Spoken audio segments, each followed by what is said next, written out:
जय हिंद दोस्तों, स्वागत है आप सभी लोग का। तो आज का ये हमारा टॉपिक है रिजेक्ट कैंडिडेट, यानी भर्ती प्रक्रिया के दौरान जो लड़के छांटे जा रहे हैं, जिनको बाहर निकाला जा रहा है, उस पे हम बात करने वाले हैं। साथ ही साथ आपको बताएंगे कि इस समय चल रहा है 2022 और आने वाला है 2023। क्या 2022 चल रहा है? ठीक है, अक्टूबर का महीना है। ठीक है, 2022 चल रहा है, 2023 आने वाला है। और इस समय जो अग्निवीर की भर्ती हो रही है, उस दौरान लड़कों को जो रिजेक्ट किया जा रहा है, क्या कारण है रिजेक्ट होने का, और ये नियम लागू जो हुआ है क्या हमेशा के लिए ऐसे रहेगा, और ये नियम कब से लागू हुआ है, सारी बातें हम बताएंगे। तो ये जो वीडियो है ना, वो ऑल स्टेट, सभी लड़के के लिए, भारत के जितने भी राज्य हैं केंद्र शासित और आपके नहीं केंद्र शासित जो हैं वो भी, सभी लोगों के लिए 28 राज्य और केंद्र शासित 8 सभी लोगों के लिए इम्पोर्टेंट है। चलिए तो वीडियो को स्टार्ट करते हैं। तो वीडियो के साथ एंड तक बने रहिएगा और आपके हर एक सवाल का जवाब देने का हम पूरा प्रयास करेंगे। ठीक है, चलिए स्टार्ट करते हैं। सबसे पहले आपको बता दूं कि जब भी आप लोग फॉर्म भरते हैं तो आप लोग को पता होगा कि इंडियन आर्मी का सबसे पहले आप लोग का फिजिकल होता है। फिजिकल में जब भी आप एडमिट कार्ड लेके जाते हैं तो पहले बाहर ही एक बार चेक होता है। क्या बाहरी गेट पे आप लोग का एक बार एडमिट कार्ड और हाइट चेक होता है। जब जाओगे ना तो बाहर आपका एडमिट कार्ड, ठीक है, और हाइट चेक होगा। एडमिट कार्ड आपका स्कैन होगा, उस पर एक क्यूआर कोड ऐसे लाइनिंग करके रहता है। क्यूआर कोड जब स्कैन करता है तो आप लोग का एडमिट कार्ड जब सही रहता है तो उसको आपको अंदर एंट्री मिलती है। क्या आपको अंदर एंट्री मिलती है, स्कैन होता है। उसके बाद जब लड़का दौड़ वगैरह निकाल लेता है, ठीक है, नॉर्मल ये अपना सारा प्रोसेस कर लेता है, 1600 मीटर दौड़ लेता है, बीम वगैरह सब, पीपीटी जो भी ये सब प्रक्रिया है, 8-10 स्टेप जो भी मारना रहता है, जो भी सब निकाल लेता है। ठीक है, उसमें थोड़ी बहुत हेल्प भी वो लोग करते हैं। ज़्यादातर उन लोगों का प्रयास रहता है कि लड़के इतने दूर से आए हैं तो उनको कोई दिक्कत ना हो, और कोई लड़का अगर कोई गलती करता है तो वो उसे पनिशमेंट देते हैं। एक बात ध्यान रखना, यूट्यूब पे आप लोग को कुछ वीडियो ऐसी दिखी होंगी कि कुछ लड़कों ने ऐसा डाल रखा है कि कोई दोबारा भर्ती देख रहा है तो उसके साथ वो लोग जैसे मार रहे हैं या जेल में डाल रहे हैं या कोई कड़ा कानून उनके ऊपर लागू कर रहा है। तो ये इस समय इसमें कितनी सच्चाई है कितनी सच्चाई नहीं है वो भी बताऊंगा।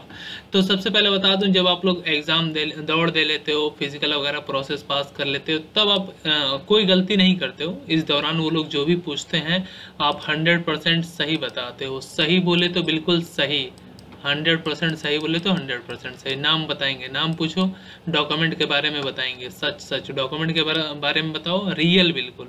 ठीक है, सब कुछ बताओ। उसके बाद आपका जब डॉक्यूमेंट एक नॉर्मल वहीं पे, उसके बाद तुरंत आप लोग का डॉक्यूमेंट चेक होता है। पहले तो लास्ट में होता था, ठीक है, ये जो मेन वेरिफिकेशन है, अब इसे पहले कर दिया गया है। जो मेन वेरिफिकेशन है, आप लोग को बुलाया जाता है, लड़के सब लाइन लगा के ऐसे ऐसे बैठे रहते हैं चेक कराने के लिए। उस दौरान आप लोग को डॉक्यूमेंट में सबसे पहले आपकी आईडी वेरीफाई करते हैं। आईडी में आपको आधार वेरीफाई करेंगे आपके क्लास 10th के सर्टिफिकेट के अकॉर्डिंग। अगर उनके पास आपका अवेलेबल, आई थिंक आपने पहले भी भर्ती देखा है, ठीक, राइट, देखा होगा किसी 10th के दूसरे स्कूल के सर्टिफिकेट से। ये उनके लिए है जो दोबारा 10th करके देखे हैं, और ऊपर बताने वाला हूँ बिना दोबारा 10th वालों के लिए। ठीक है, मान लीजिए देखे हैं एज लॉकडाउन कोरोना में निकल गई है, ठीक है, दोबारा आपने 10th पास किया और भर्ती का फॉर्म डाल दिया। डालने में लड़के दो काम करते हैं, आधार नंबर से भी डालते हैं, एनरोलमेंट नंबर से भी डालते हैं। दोनों बात एक ही होती है, उसमें कोई अंतर नहीं होता है, सब काम एक ही होता है। ठीक है, उसके बाद लड़के जाते हैं, देखते हैं। उसके बाद जब वहाँ पे वो सब कुछ निकाल लेते हैं तो फाइनल जो आर्मी का स्टाफ होता है जिसको ये काम कारोबार सौंपा गया होता है, वेरिफिकेशन का जो टेक्निकल क्लर्क की टीम होती है, वो आपके डॉक्यूमेंट वेरीफाई करती है अपने सिस्टम से वेरीफाई करेगी। उसके बाद वहाँ पे अगर आपके क्लास 10th का जो सर्टिफिकेट होता है और आधार कार्ड उसका मैच सेम होता है, इसका मतलब कहने का अगर उन दोनों से आप पहली बार भर्ती देख रहे हो तो कोई दिक्कत नहीं, आपकी भर्ती प्रक्रिया को आगे प्रोसेस कर दिया जाता है। आपको एग्ज़ाम दिलाया जाता है, मेडिकल किया जाता है, मतलब मेडिकल के बाद आप लोग का एग्ज़ाम कराया जाता है, फिर आप लोग की ज्वाइनिंग लेटर आ जाती है। अगर उस भर्ती प्रक्रिया के दौरान पाया जाता है कि आपका आधार नंबर तो सेम है, ठीक है, आपका 10th का सर्टिफिकेट दूसरा है, वो 10th का जो सर्टिफिकेट है ना वो दूसरा आपने लगाया, पहले वाला कुछ और था सर्टिफिकेट और ये आपने दूसरा लगाया। अब कितने लड़कों के यहाँ पे दिमाग में चल रहा होगा, सर रिजेक्ट तो आधार कार्ड से कर रहे हैं तो यहाँ सर्टिफिकेट का क्या मैटर है। सर्टिफिकेट का ये मैटर है कि लड़के कि उम्र निकल जाने की वजह से कुछ लड़के क्या करते हैं, अपने भाई का सर्टिफिकेट इस्तेमाल कर लेते हैं नाम चेंज करवा के, या दोबारा 10th पास कर देते हैं एज कम करवा के, दोबारा 10th पास करवा देते हैं नाम चेंज करवा के, दोबारा पैसे से NIS बोर्ड या अदर बोर्ड या ओपन बोर्ड का सर्टिफिकेट ले लेते हैं प्राइवेट से, रेगुलर से नहीं, ठीक है, या रेगुलर से भी ले लेते हैं। तो इन लड़कों के साथ जब ये चेक होता है डाटा कि तुमने ये सर्टिफिकेट नंबर है तुम्हारा, ये बोर्ड का सर्टिफिकेट से तुमने पहले ये भर्ती अटेंड की थी, तुम ये दूसरे सर्टिफिकेट से ये दूसरी रैली अटेंड कर रहे हो उम्र कम करवा के, तो ये तुम धोखाधड़ी का काम कर रहे हो, ठीक है, क्योंकि आप जाली सर्टिफिकेट वहाँ पे इस्तेमाल कर रहे हैं। जो देखिए एक नियम बनाया गया है भारत में भर्तियों को देखने का क्रम, जैसे एक गाइडलाइन होती है कि आप जिंदगी में एक ही बार तो 10th पास करोगे, क्या बार बार 10th पास करोगे?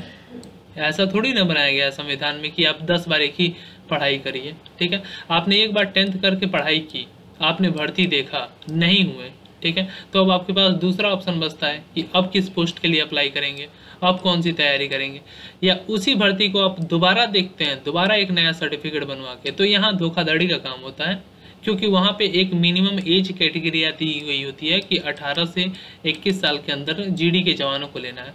अब कुछ लड़के हो गए हैं 27 साल 25 साल और देख रहे हैं GD की भर्ती, यहाँ पे गैर कानूनी काम कर रहे हैं। इस वजह से इंडियन आर्मी ने सिक्योरिटी बढ़ाते हुए वेरिफिकेशन को कर दिया है तगड़ा। तगड़ा बोले तो यहाँ पे तगड़े से क्या मतलब है? तगड़े से मतलब ये है कि आपको सिंपली जब डॉक्यूमेंट वेरिफिकेशन होता है तो आपको सीधे सीधे सरल सरल जबान से पूछा जाता है, क्या बेटा तुमने पहले भी देख रखा है भर्ती? तो आप वहाँ बोलते हो नहीं सर। फिर वो लोग निकालते हैं आपका रिकॉर्ड, मैच हो जाता है तो रिकॉर्ड निकालते हैं, ओल्ड रिकॉर्ड, जिसे लड़के सोचते हैं कि डिलीट कर देंगे, लेकिन अभी वो 2022 में ऐसा कुछ भी पॉसिबल नहीं है। अगर वो ये काम पहले किए होते हैं 2-3 साल पहले तो ऐसा पॉसिबल था, लेकिन अब नहीं है, ठीक है। डाटा स्टोरेज उन लोगों के पास पूरा है, ठीक है। और रही बात, आप अगर जवाब देते हो नो, तो वहाँ पे वो लोग आपके साथ थोड़ा सा गलत व्यवहार कर सकते हैं, यानी आपके पीठ, हाथ, पैर, पीछे, आगे कुछ भी लाल कर सकते हैं मार के। डंडा उनका आप लोग को पता ही, स्टिक वगैरह किसी भी चीज़ से पीट देते हैं, गाली वगैरह जो भी देते हैं। फिर भी आप नहीं मानोगे तो आपके ऊपर कार्रवाई भी की जा सकती है। या अगर आप मान लेते हो अपनी गलती, हाँ सर मैंने किया था, मेरा ये दिक्कत था डॉक्यूमेंट के साथ, नाम गलत था या मेरा डॉक्यूमेंट खो गया तो मैंने दोबारा पास कर लिया, सिंपली आप लोग को साथ फिर क्या होता है, तो आप लोग को एक रिजेक्ट स्लिप का फॉर्म भराया जाता है। आप किस ट्रेड से हो, कहाँ से हो, भर्ती इस डेट ऑफ बर्थ से देख रहे हो, दोबारा आपका वहाँ एक साइन होता है, स्टाफ का साइन होता है, वो स्लिप आपको दे दिया जाता है, आप घर चले आते हैं। ये होता है इस समय 2022 के बाद। ये लागू कब हुआ है, सोचने वाली ये भी बात है।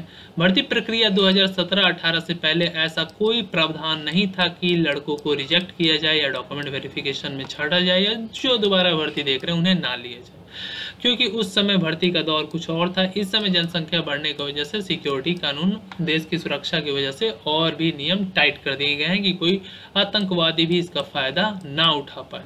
दिक्कतें यहाँ संविधान से निकल के आती हैं कुछ, ठीक है।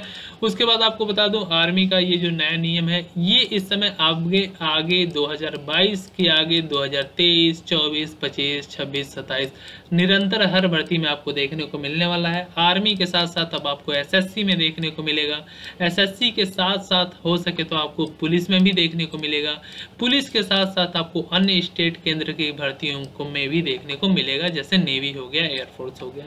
तो इसलिए सबसे अच्छा वे यही है कि उम्र रहते हुए अगर आप मेहनत से तैयारी करते हैं तो आपको किसी भी भर्ती में परेशानी नहीं होगी। हाँ, दूसरों के बहकावे में आपको नहीं आना है कि दोबारा 10th कर लो, मैं तुम्हें भर्ती करा दूंगा या तुम हो जाओगे, या इतना पैसा लगेगा 2-4 लाख 10 लाख। तो ये आप अपने ज़िंदगी के साथ खिलवाड़ कर रहे हैं। जो हकीकत है, जो रियलिटी है, वो मैंने आप लोग को बता दिया।